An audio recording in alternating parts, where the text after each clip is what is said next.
freedom to be actually began with people expressing to us an emotional state of anxiety or skepticism or fear for one reason or another as they were approaching an event. Will I fit in here? Do I belong? To build trust, to allow for full expression, and ultimately a sense that people are welcomed and able to succeed just as they are. They are free to be themselves within an experience. There's a lot of activation all the way along this love and appreciation pathway. So people were talking about welcoming, valuing, being loved and appreciated. There's a term called belonging uncertainty, which is just as damaging as a feeling of not belonging, right? So if you're in this space of uncertainty and constantly questioning, do I belong? That can be harmful to individuals. Ultimately, that's harmful to organizations and businesses as well. So imagine a future where, we consider belonging as an essential nutrient to our flourishing and growth. That is part of the recipe that we put together for ourselves on a daily basis. And if we've got 100% of our vitamin C and vitamin D and vitamin K and iron, how much do we have of belonging? And what do I need to put that into?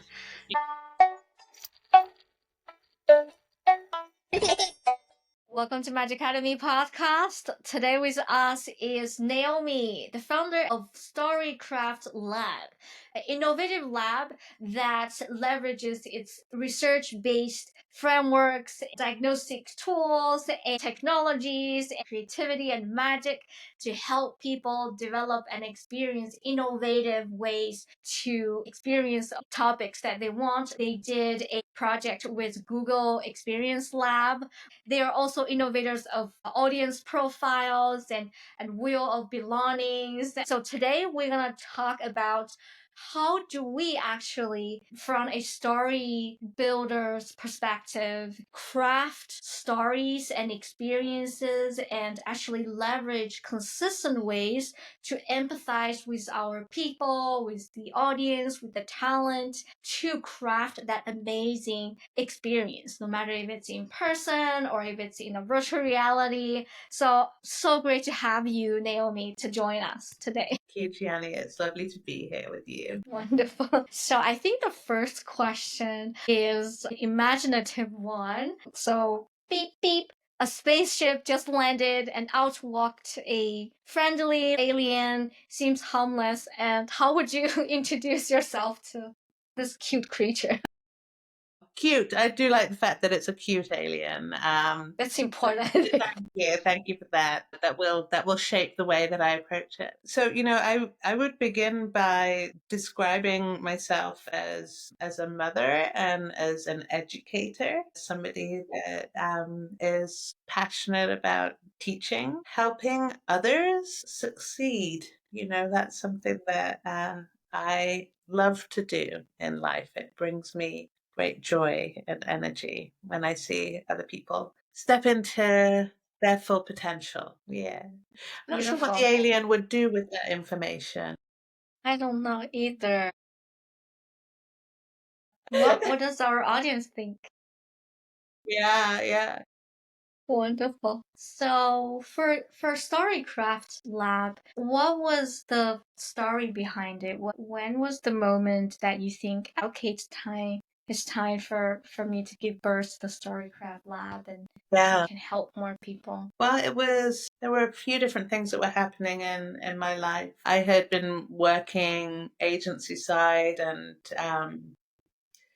not necessarily feeling that I was fitting into traditional definitions of what a leader would be. At that time, the industry was even more. Creative directors tended to be male more than female for the majority of the time, and the progression just wasn't happening as naturally as I wanted. And I just didn't feel that sense of belonging within any particular organization. So long story short, I decided that I needed to create the space that worked for me as my true and authentic self and allowed me to be a leader and a creative and a mother and an educator and do all of the things that I believed were important in the world of experience design. So I decided to create that space for myself. And then initially, when I set up Storycraft,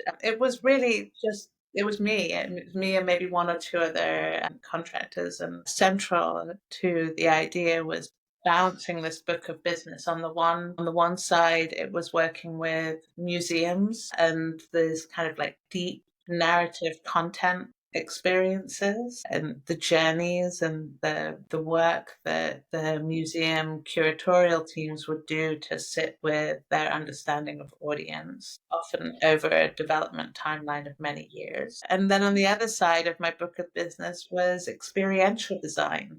So I continued to support agencies as an independent person, thinking about the creative experience creation generation, imagining and ideating. And that timeline tended to move very, very quickly. So I was looking at ways in which really we could bring the thoughtfulness around audience experience on the museum side, bring that into the world of experience design to make it more meaningful at this kind of speed and scale that it needed to function within those parameters to benefit experience design, and then for the museum and the narrative content experiences to benefit from what I was seeing and learning and practicing in experience design, which is much more immersive and Yes. agile, very kind of quick development and testing, rapid learnings, right?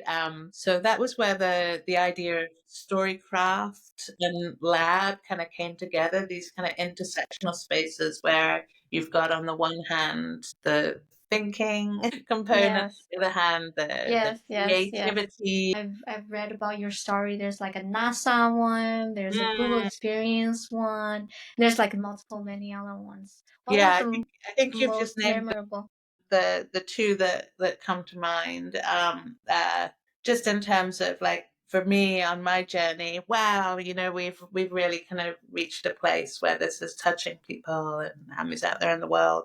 In an incredible way, and one was the Artemis exhibit design that we created for NASA. Used our quiz, the experience profiles to develop a custom version for them that had this engagement. It allowed people to see themselves as a part of the Artemis team. And that was part of the ask for NASA, was that they were looking for new ways to reach traditionally underserved audiences and have them kind of really understand how they relate to the work of NASA, which can otherwise seem very far removed from the day to day. So the storytelling exhibit there focused on suited and booted, right? So we Yes. asked people to take the quiz and find out what their role on Team Artemis would be. We did a series of interviews. This is part of our process at Storycraft. We begin with a lot of interviews and the research and the listening to generate the recommendations that we make. So they're very kind of strategically informed. One of the quotes that really resonated with us from those interviews was that the ground systems team at NASA says we're the boots on the ground that are putting the boots on the moon, right? So this whole narrative idea of boots and the boots that we wear and the boots that we step into became the vehicle that we use to allow people to feel connected with the Artemis mission. So they would take the quiz to find out the boots that they would wear Artemis mission. And there are in terms of spacesuit designs, there are different types of boots. You've got landing boots and you've got ground boots and you've got space boots and you've got moon boots. All of these boots are very specifically designed for different roles. So do seeing, they take different quizzes to fit into the types of boots, or do they yeah, choose their own boots? Now, with all of these quizzes, people can self-identify, so they can. That's We usually make sure that there's a description around it, so that folks that don't want to be told can read through and self-determine. But the quiz will ask them a series of questions around what they're excited about and what content they like and how they see themselves within a team, relate to other people, and then the results would give them a set of boots. So what's lovely about that is that it also helps provide people with a journey from that point on. At NASA, the exhibit itself that we designed and delivered was just within a kind of 20 by 20 footprint. So it was relatively small. No, it was a bit bigger than that. It was about 30 by 30. But still, like, it's a contained space. Universe of content that is available through NASA is just ginormous. So it was really kind of recommending, if you're the ground boots, then let's have you start here with this content where you can learn about the work of NASA and learn about the work of the Artemis mission and intent. Or if you got a different type of result, you would be pointed to a different content journey. So while spatially, it was a relatively small footprint, in terms of content and the depth and the distance to which people could go with that, it gave them a place to begin, because that can be kind of overwhelming for folks. Where do I begin learning about this topic? So that was amazing to see. When it was in 2021 that took off there. So kind of pandemic times. We saw it launch at Comic-Con, which was amazing in San Diego, and it went on to travel the United States. There was a really kind of fun activation. It was a selfie opportunity where people could step into their boots, and they got their NASA boots pins from taking the quiz, and they were able to share all of that online, which was quite a departure from the traditional method of storytelling for NASA. So that was an amazing one, and just so much credit goes to Katie Mull on my team, who's our VP of Creative Strategy, who did just brilliant work on that project, along with many others on. That was a wonderful one. And then the Wheel of Belonging manifesting at Google's Experience Institute XI Days was another moment where I felt that we were creating real value for the experience. Yeah, with Why Wheel of Belonging out of all the other topics that's out there? Yeah, why belonging? Well, we started our work with Google's Experience Institute to help them better understand evolving technosocial norms. And that's something that we again do through research, through interviews, through social listening, through survey tools. And that was where we had initially collaborated with them to test out the experience profiles as a tool for personalization based on preference rather than demographic segmentation. In the process of doing our research there, we kept hearing in the interview references to this idea of belonging, and we heard it with such frequency and such volume, really, that the team at Google's Experience Institute said, we'd like you to dig into this a little bit further and to understand it better for us, so that we can start to draw some dotted and potentially direct lines between belonging and experience, right? And how we can create those things with intention. So we did this through the act of storytelling or story sharing, really. We asked people to tell us stories of moments where they had experienced belonging, what belonging meant to them, what the result of that experience of belonging produced for them. And we found through those conversations that belonging is not a binary thing. It is absolutely a journey that people go on. There's a beginning state that people would talk about. At the beginning, I was feeling this, or I was sensing another thing, or I had this intention and this hope for an experience. And then the following set of moments occurred, these touch points on their journey, that allowed them to feel a sense of belonging, which produced a condition, whether that was empowerment or a connection or a sense of purpose, mission, freedom to be, all of those different aspects of belonging that are deeply beneficial. So in those stories, we also observed that the act of talking about belonging sparked a sense of belonging, which is a little meta, right? But you can understand why. When we're talking about what belonging means to us, we're talking about something that is inherently kind of emotional. It's connected to other humans through the act of sharing and through having somebody else receive and respond to that moment of sharing. So, for experience design, we began to center on the importance of spaces where we ask our audiences to share with us what belonging means. I like that. Do they go through, so I would bet everybody goes through different processes of the journey of Yes, yeah. belonging. It feels like a story itself. It's like a It story it about was, belonging. yeah. It is, and it's the story, so it's still going.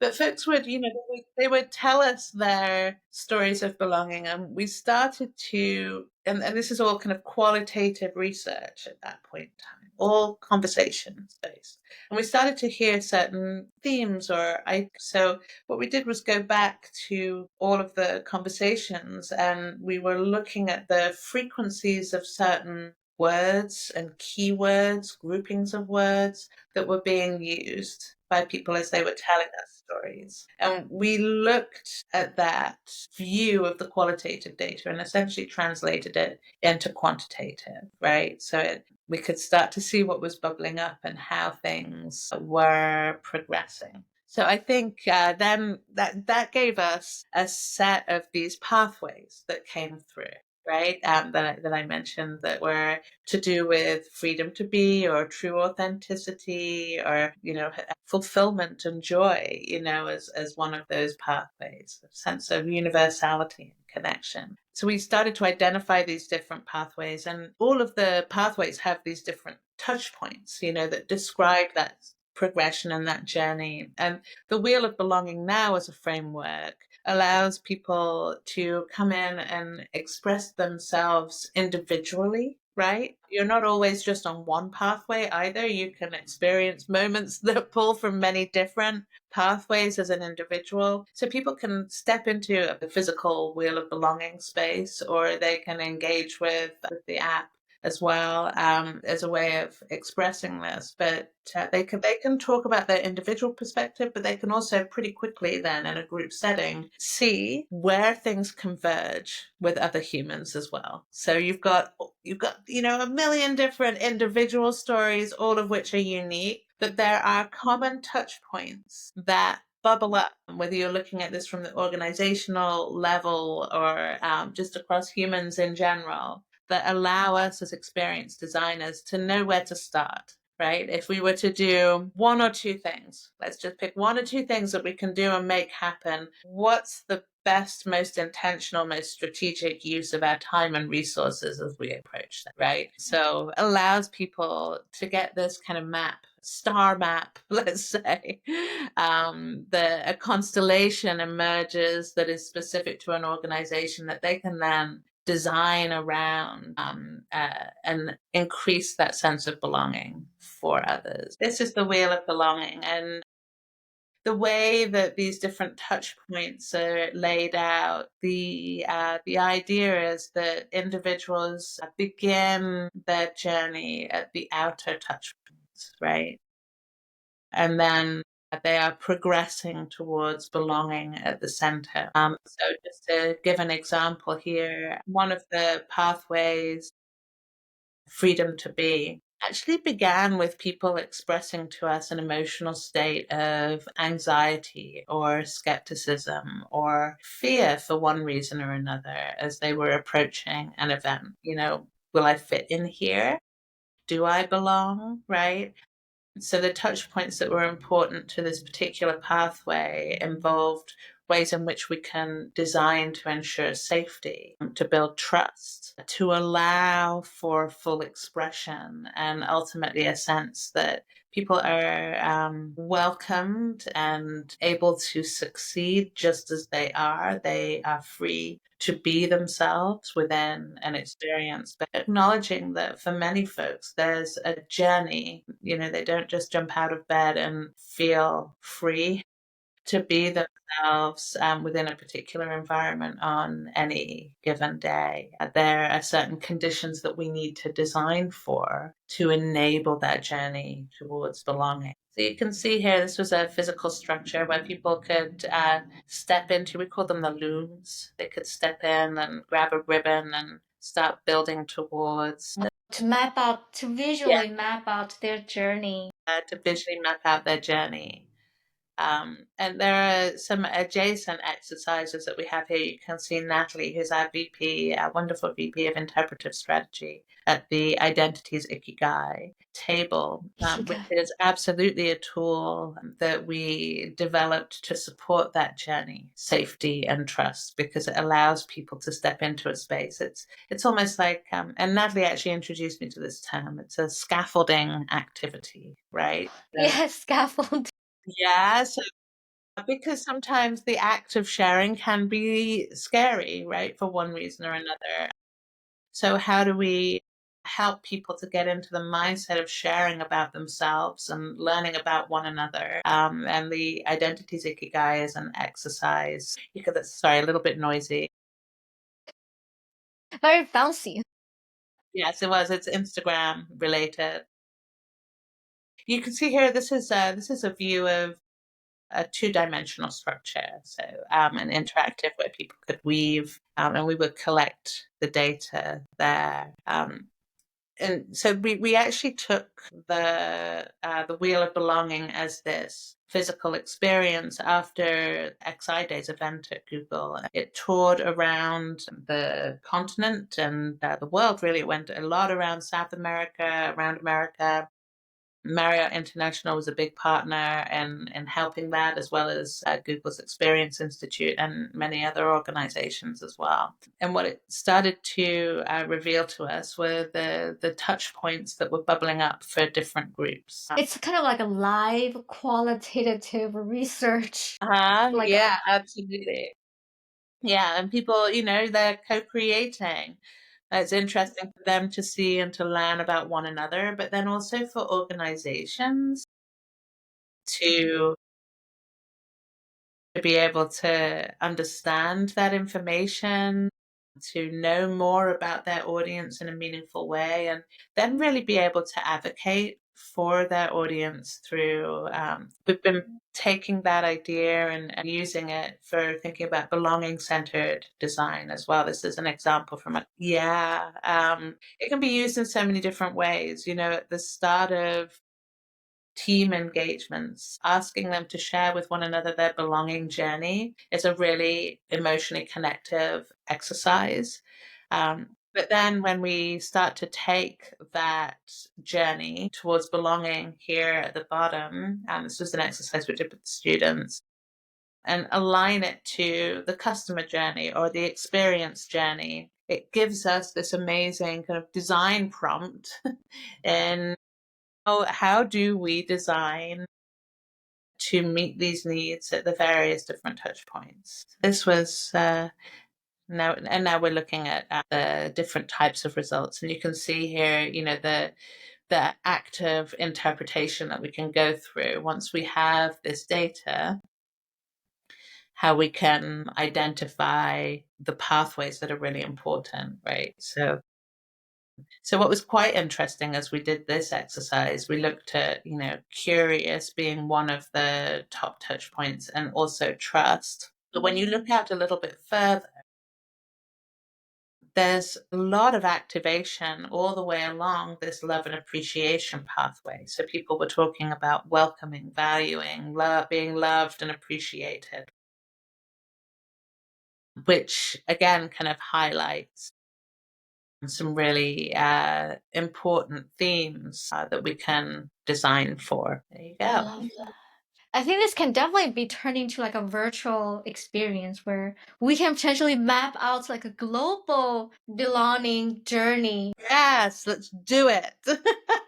I think that would be amazing. We've got the Belonging Playbook published in partnership with Google XI, and the data set that we've been, in addition to the Wheel of Belonging, that we've been leaning into is from something called the Belonging Index, which is from Value Graphics, which is this massive quantitative data set globally that captures values for individuals. Now, belonging is the number one value in the United States. It's in the top 3 worldwide. So we've actually been working with the Wheel of Belonging most recently in training some of these leadership teams. We've been working with a global consulting firm to look at what it means to use the principles of belonging and the Wheel of Leadership teams and their development. So what that usually begins with is this moment where you're connecting the team to one another. So before we even begin the conversation around applications, business applications and outcomes, we first start with the individuals on that leadership team and use the conversations around belonging to connect with one another,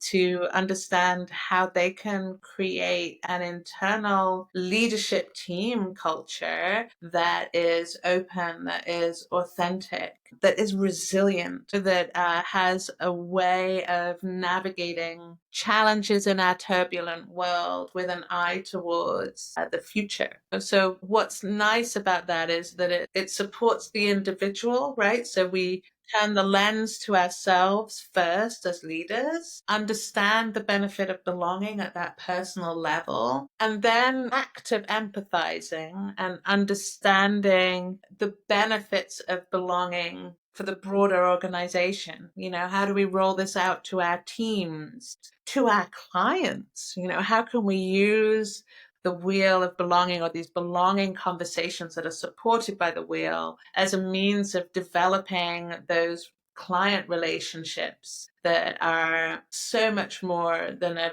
business transaction, because that helps. What we're seeing as a result of the behavioral outcomes of belonging include a willingness to recommend, and that recommendation is key to moving people along the buyer's journey. And I think that there's also data that we see coming from Value Graphics, that large database that is headed up by David Allison, that demonstrates that individuals are willing to pay up to 12% more for the products, services, and experiences that are aligned with their values. And if belonging is one of the key values, then there's a real kind of business benefit to pursuing belonging. So there's this kind of multi-level approach where you have to make the business argument, you have to demonstrate the personal impact, and then we get to the work of talking about applications and strategies and how we can create cultures of belonging. Ultimately, I really believe that as experienced designers, as experienced creators, we are creators of culture. This is what we do. That's the magic of what we do, is generate the emotions, the feelings that are associated with a culture. And ultimately that shapes behaviors and outcomes as well. And for somebody that started Storycraft Lab because I felt a lack of belonging, really as a leader and as a human, it's kind of wonderful to come full circle and now be able to see, having created that for myself, how we can bring that and offer it to others. Yeah. And I think it's kind of a connection thing, because sometimes a lot of people feel that, but they may not be able to pay enough attention to deal with that sort of like lack of belonging, and they maybe just feel like that's common, that's how everything should be, like lack of belonging is just like the standard.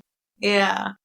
And having you not only sharing that, but also creating a personable technology tool to help people bring that out of their subconsciousness or to be worked on, filed away. It's a healing. It helps people to kind of unleash that part of themselves. And just by process of going through the wheel of belonging, they immediately have a stronger sense of belonging because they're talking about belonging, as you said. And it's so, sorry to interrupt you.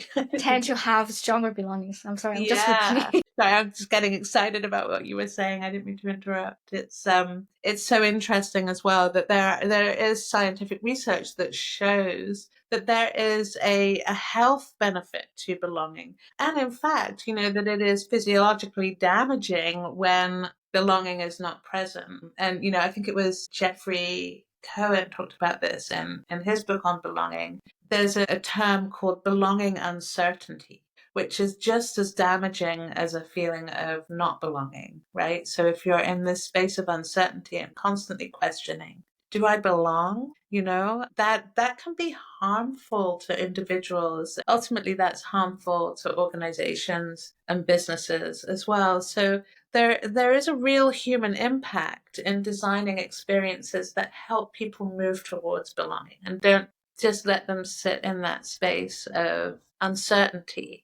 Beautiful. Moving into the magical, wild future with all the advancements of technologies, AI, VR, Web3, and neural links, you name it, what would be the best future that you can ever imagine, envision? What would that look like coming from your perspective? I think that a wonderful future would be that everybody knows that there is a place that they belong and that there are ways in which they can find that out for themselves. And I think part of that magic is the sentience, the understanding as an individual of the value of belonging and recognizing when it's not present enough in your life and feeling confident and empowered and able to go out and find it, right? So if I'm missing this thing, agency, how can I now go out and ensure that I have this in my life? Because it's a component of our ability to flourish as humans, right? And so imagine a future where, we consider belonging as an essential nutrient to our flourishing and growth. It is part of the recipe that we put together for ourselves on a daily basis. And if we've got 100% of our vitamin C and vitamin D and vitamin K and iron, how much do we have of belonging right now? And what do I need to put that into my life? My Apple Watch tells me. Yes, your belongingometer. And actually, there's some amazing work that is coming out of the Marriott School of Business in Salt Lake. And they're researching the physical components of belonging and what happens in the act of storytelling when people connect with one another emotionally. They're doing some just fantastic work. It's Brigham Young University, and Matt Durden and Camilla Hodge are just leading the way on making sure that we have those researchers. So, your Apple Watch can tell you what's going on. This is amazing. So it's based on our heart rates and... Yes, that's a whole other podcast, Jenny. Yes, we should definitely do that. Yeah, in another session. Wonderful. I wish this episode can continue. We will see you next time. Maybe come back. We can definitely do another one. I would love to. Yeah. And for this episode, I'm gonna just give our audience a brief recap, and then we'll move into the magic portion of our conversation. So we talked about the founding stories of Naomi and what the mission and vision behind the Storycraft Lab. We were exploring the stories that Storycraft Lab was able to create with Google Experience Lab on the Wheel of Belonging, and with NASA on helping people to identify which boots they wanted to bring as they start their interstellar adventures. And we focused actually a little bit more on Wheel of Belonging, and we see belonging as not only a state rather than it's a continuously meanderous journey that people reach. And there are different aspects of belonging, as you can see from the wheel of belonging. And it will be interesting to find out what is your current experience, your journey of your belonging. Where do you locate? And so feel free to do the activity practices in the show note to find out your belonging journey. And then we also transferred that into the context of leadership, the culture building. Naomi mentioned that as experienced designers, leaders, we're ultimately creating experiences for people and for culture. So we're building culture through stories, through experiences, and ultimately, hopefully, in the beautiful co-flourishing future, we are able to see belonging as our essential vitamins for our mind and our spirits. That will be a beautiful place. Yes. Gold star. Wonderful. Yeah. Well done. So, magic. Naomi, when you were 11 years old, 16 years old, or 5 years old, what did you enjoy creating so much that time becomes so irrelevant for you? You know, I think back to my early to mid teens, really. And at that point in time, there was the kind of birth of or at least I became aware of the rave culture in the UK. There was a group called, in the area that I grew up, Exodus. They called themselves the Exodus Peace Warriors. And they would create these parties that would take place in different locations, different settings each week. And at that point, I'm dating myself, but pre-cell phones for sure. So you would actually call up from a call box in the UK, and you would hear the tape recorder answering phone kind of click over. And it would click, click. That's one of those red booths. Yes, it was. Yeah, so classic, It's beautiful. very kind of wild and kind of magical in terms of my memory. And they would give you a clue for where the meetup spot would be, and you would go to the meetup spot with your friends, and then they would lead you as a convoy to the location which might be on a farm, it might be in a factory, it might be you just didn't know week to week. So you would go out on this adventure. And you'd really have to find friends. It wouldn't be something you could do alone because you'd have to have a car to ride in. So it was this kind of magical shared experience. And then you'd party the night away until the sun came up in the morning. You'd lose track of your need to sleep or time, as you mentioned. But it was a series of these shared transcendent moments in various locations that were magical because you were sharing them with other people that were also their own interpretation and version of a journey and an adventure as well. So it was kind of this act of supportive exploration and trying new things. It's kind of like a journey. They're creating a story for you to experience in the physical world. Yeah. And then, there would be different people would turn up and DJ, and it was very organic, right? Sometimes you had big names or whatever, but sometimes it was just, some people from the community that would step up and do that. And there was the ritual of dance and shared rhythm and moving your body and your minds together in a space that was new. It just connected you to the universe on a whole different level, but it required that it was a shared experience with others. There was this aspect of co-creation. It's something special when we are able to connect with each other, feel each other's existence. Mm-hmm.